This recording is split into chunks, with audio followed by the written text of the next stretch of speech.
সংক্রান্তিতে নিম তো বন্ধুরা চলে আসলাম, দেখো আজকে একটা স্পেশাল জিনিস নিয়ে, মার স্পেশাল।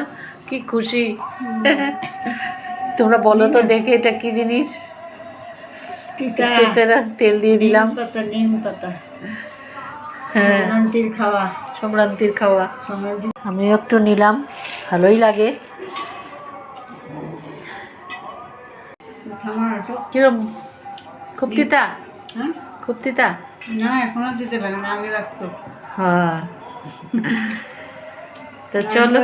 হ্যাঁ, নিম পাতা এরকম গুঁড়া করে কোটার মধ্যে রেখে দেয়া, হ্যাঁ যখন ইচ্ছা গরমের দিনে হ্যাঁ, খাইতে খুব ভালো লাগে। তো ঠাম্মা তো কোটা ভর্তি করে রেখে দিত। ওইটাই ওইটাই। তো চলো, এখানে মা নিম পাতা দিয়ে খাচ্ছে।